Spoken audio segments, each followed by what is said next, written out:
The Montgomery County Sheriff's Office is warning everyone not to fall for fake food deliveries. They shared this video with us tonight of a woman doing just that so her friends could try to break into a home. It happened in the Harmony subdivision in Spring, and our Zach Talatari is there tonight. Zach. Yeah, it's a scary thought. Ordering food is something almost everyone does, and neighbors tell us that they've been circulating that video in hopes of catching the people who did it. The Montgomery County Sheriff sharing video showing a woman pretending to be a DoorDash driver delivering a meal to a home on Emerald Vista Drive in Spring. Looking at her phone, knocking on the door, but all, as police say, 4 people tried to break in the backyard. It happened about a week and a half ago in the early morning hours in this Spring subdivision. Neighbors we spoke to say it's the way it all went down that's unsettling. The DoorDash, that was super scary because everybody uses DoorDash. And if DoorDash came to my house at 2 a.m, I probably wouldn't answer the door, but there's a lot of people that would. That couple says they've lived here 7 years and have never heard of anything like this happening before. Officials recommend never opening a door for a delivery you're not expecting, and if you are expecting a food delivery, to even have the driver leave it outside the door. If you know anything about this situation, you're urged to call the Montgomery County Police also need your help. They're searching for 4 suspects accused of attacking and robbing a 13-year-old boy on Staten Island. It happened in the area of Forest Hill Road and Willowbrook Road. This is in the Manor Heights section on March 4th. Investigators say one suspect sprayed the teen in the face with an unknown substance, while the second suspect punched him. Police say the other 2 took the victim's backpack and money. The 13-year-old was taken to an area hospital with minor injuries. But if you recognize these individuals, call Crime Stoppers at number 800-57. Surveillance video shows a man wearing what appears to be an Amazon delivery uniform getting out of a Ford Explorer outside a home in the Oakland Hills. Here, you can see him holding a package at the front door of the home in the city's Oakmore neighborhood earlier this month. But the resident tells me the delivery is all an act. They're impersonating an Amazon delivery driver. After confirming no one was home, the guy in the Amazon vest and several others in regular clothes used a crowbar to break into the home. The woman says they left with what she called irreplaceable items. It's just scary because they are getting bolder. They think that this Amazon vest is going to protect them from not being suspicious. She's not alone. An hour later, the same men wanted an Amazon vest showed up at another Oakland Hills home and stole cash, jewelry, designer bags, and shoes. This video shows 2 men, one wearing what looks like an Amazon vest, prowling outside another home in the Oakland Hills. The residents weren't home but scared them off. Get out of there! You Calling the cops. They're using the cover of Amazon to gain access to people's property. Having that jacket makes the resident think that they're supposed to be coming to your front door. And if you can't even trust the delivery system, it just makes me concerned about what these people are willing to do. There was a similar break-in at an apartment building on Park Boulevard Way near 580 back in January. And the Amazon delivery guy with a blue Amazon vest came up to our door. He was holding a package. But no one answered the door. They hopped onto my neighbor's patio, broke through the glass, and then found that there was nothing to steal because they're selling their apartment. An Amazon spokesman tells me it's unclear if any actual workers are involved and that the company will cooperate with any police investigation. Police say when in doubt, don't open the door to strangers, and that could include delivery drivers. Be a good witness, don't engage, and turn in surveillance video. Now we begin with that chilling new video. A gunman opening fire outside a deli in Brooklyn, killing a 17-year-old. Police still looking for the suspect this morning. Eyewitness News reporter Derek Waller live at the scene in Crown Heights, Brooklyn with the very latest from the overnight. Derek?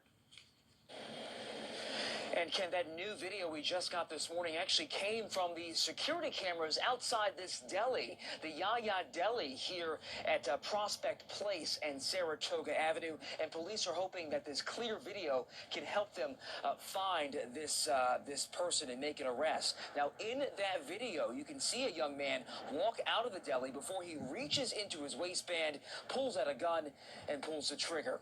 It happened yesterday just before 5 p.m. after police say a group of teens, possibly part of some juvenile robbery gang, had an argument outside the store. That dispute ended with 17-year-old Greg Bassett getting shot in the torso. He died at Interfaith Medical Center. Bassett lives just down the block from here, and this morning I spoke with a man who works inside that store.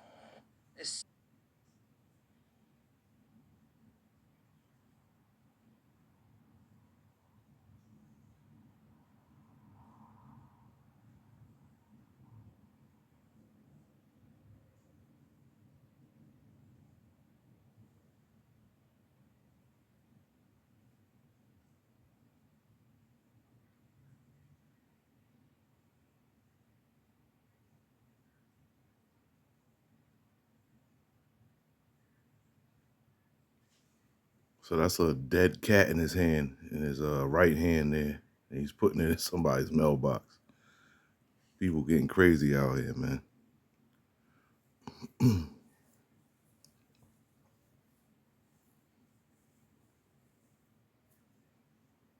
Investigating the death of another female soldier at Fort Hood, the same Texas military base where Vanessa Guillen was murdered.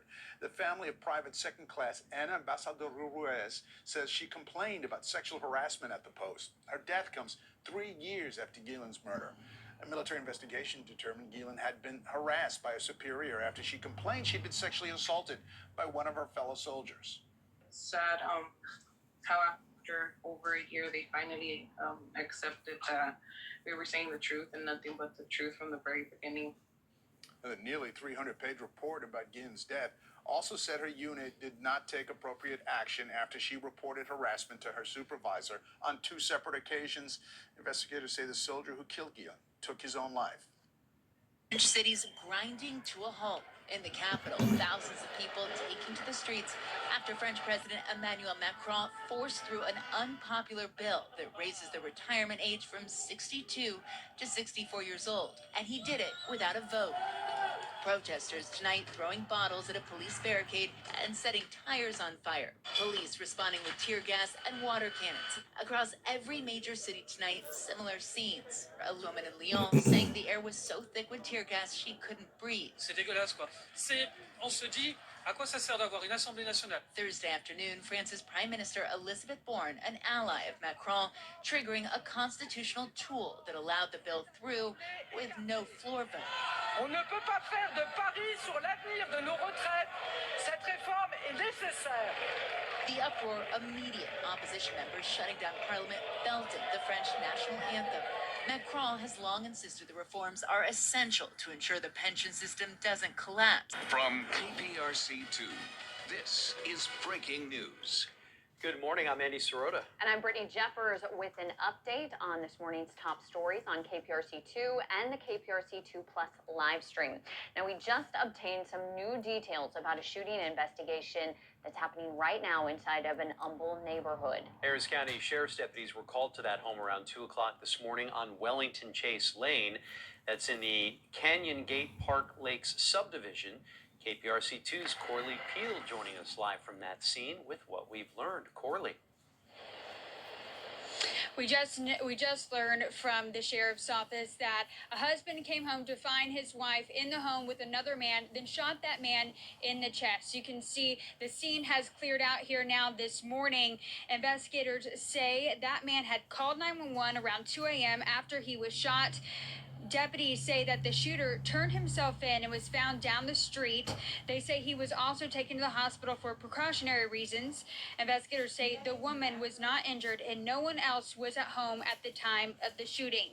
Now, the man who was shot is in stable condition and the shooter is expected to be charged, but it's unclear what those charges are at this time. We'll continue to keep you updated on air and online at click2houston.com. Brazen thief robbed a jewelry store, not once, but twice. Now the owner of that store is pleading for help from other business owners and catching that robber. Let's get right to Fox 5's Briella Tomasetti. She's live in front of that store in Cobble Hill, Brooklyn, with the details. Good morning, Briella. Yeah, good morning to both of you, Dan and to Shani. Melissa Joy Manning has had her own place here on Court Street for the past 8 years. She's also been in the jewelry business for 2.5 decades. She says she's always considered this part of New York safe. That is Until now, robbed twice by the same person who is still on the loose. When you're a retailer, you assume risk. But Melissa Joy Manning, who owns a small jewelry shop in Cobble Hill, Brooklyn, never thought she'd be robbed by the same person twice. One of the terrifying encounters from around 3:15 in the afternoon on March 14th was caught on video. Security cameras show a man armed with a knife, dressed in a green tracksuit, threatening an employee, ransacking a jewelry case, shoving jewelry in his pockets, and then calmly walking right out the front door. Manning claims the same exact person targeted her business more than a month earlier. He came the first time on February 2nd, cased our store. We were immediately suspicious of his behavior. Sure enough, within 15-20 minutes, he returned, posing as a customer. The moment my employee turned her back, he pushed something sharp into it and said, "This is a robbery." The first time, Manning says the masked intruder made off with $200,000 worth of jewelry. She upgraded her security system and even changed store policies. A note posted to the front door now says, "For entry, please remove sunglasses, hat, and mask." But that didn't stop him from coming back the second time with someone believed to be an accomplice. A young woman came to our door unmasked, rang for entry. We let her in, and he pushed in right behind her. Watch closely. A woman guards the door as the man boldly announces his return. The employee slams the panic button and he appears to be scared away, but not before making off with another $50,000 worth of jewelry. He's not going to stop until he's caught. Manning posted the suspect's picture on social media, and other jewelry store owners in the area immediately responded, saying they recognized him. One store owner in Williamsburg alleges she was also robbed by a person with the same exact MO. To have an armed robbery, I think it's inexplicable unless you experienced it. But then to have it twice by the same person goes against that adage, lightning never strikes twice. Hours after the deadly shooting of a smoke shop employee, there is a new clue that could lead police to his killers. CBS 2's Christy Kalishian is in Richmond Hill, Queens, with new surveillance video. Gunshots are heard as 3 people are seen running out of the Plug Smoke Shop on the corner of Jamaica Avenue and 110th Street Saturday afternoon. Police say they robbed the store and got away in this white Toyota Camry. Officers say the victim shot in the chest was a 20-year-old employee. It was empty. It was 2 people. It was just the cops in there, pumping his heart. He was on the ground in the back. Customer Delma walked into the shop where she says police were trying to revive him. He was taken to Jamaica Medical Center where he died. An employee at a nearby store who didn't want to be identified says the worker was a familiar face he'd seen in the morning. All I heard was like 6 gunshots, and then next thing you know it, I just see 3 people running, and the person in the smoke shop is dead. He tells us the Plug Smoke Shop has only been open since the fall. What's normally a peaceful neighborhood he describes has changed recently. Ever since the smoke shops, it's just been getting crazy because a lot of smoke shops just get robbed. Different people in front of the neighborhood that I never seen before. And these smoke shops across the city seem to be the target for many recent robberies and shootings. Just a couple days ago, another smoke shop was robbed down the block. And a lot of neighbors here are noticing more of the stores themselves pop up in their neighborhood. We talk about it often. Actually, like every other block, there's another one. They're coming out from, I have no idea where. Every other block, there's a new one. Last month, a man police identified as 42-year-old Alfred Johnson was shot and killed inside Level Up Smoke Shop on 125th Street in Harlem. It has many questioning what needs to be done to keep store employees safe. There was no need. Why would you shoot him? Police haven't made any arrests. It was about the victims of a dreadful and deadly crash in Brooklyn that killed 2 people and injured several others. The wreckage in Brooklyn littering the street in Bensonhurst until late tonight. And that's where Eyewitness News reporter Lucy Yang is tonight. Lucy? Well, Joe and Sade, 18th Avenue is now open again, except this corner where they still need to work on this down light post. All the vehicles have been towed. Meanwhile, authorities have identified the 2 who died as a pedestrian and the driver of the black vehicle that was struck. That guy, he was flying. Damn. I never see anybody drive so fast in my life. Next thing, I heard it like a big explosion. Monday afternoon, 18th Avenue at 64th Street in Bensonhurst. You can see the white car speed through the intersection as this black vehicle tries to cross. The impact strikes with such force, the black car spins 2 full rotations. The white wrecking ball, meanwhile, takes down a light pole, jumps the curb, strikes a second car, and apparently has no mercy for defenseless pedestrians in its path. Somebody help him! Somebody help him! I see this guy out of the windshield. He was bleeding. I see the other car. This lady her shoulder was out. The guy, they're trying to pull him out. He wasn't breathing, so they give him the heart rush. He wasn't making it. More cell phone video captures a Good Samaritan smashing a window to help extricate victims, while another immediately starts chest compressions. The casualty count, according to police, 2 fatalities, 1 in critical condition, 4 more unstable. I ran outside, but it's not much that I could have done to help anybody. It was too late. This part of 18th Avenue is usually busy with shoppers, and there is a bus stop here, so thankfully the death toll wasn't higher. Accident investigators now trying to pin down the narrative. Right now, as you see different groups getting together, they're getting their assignments, and they're also getting their orders from their superiors about how they're going to do this raid, how they're going to take these suspects in. Detectives from local precincts, as well as warrants, homicide, and narcotics units, provided backup, and were involved in the tactical attack meeting to review strategy. Most of you guys know which your position is going to be on the team. We're going to move in it tactically. We're going to take our time when we get into the location. Make sure we communicate. Before we go out, they asked me and my cameraman to take precautions too. So they're giving us bulletproof vests because many of the suspects that they're going after today have been pre-indicted on very serious gun charges. Some are actually accused of murder. We head out onto the highway towards South Jamaica. We're part of an NYPD caravan right now going to the various locations where detectives will be apprehending the suspects in this case. We kill what? We arrive at the house. The detectives surround it according to plan, while others do a door knock and go in with a warrant for the suspect. The detectives were able to find the person that they were looking for. They have taken this suspect in custody. They were in the house. They came out. No shots have been fired. This suspect, who was wanted for murder, is brought in to be booked. Another team returns with a suspect who wasn't part of the original case.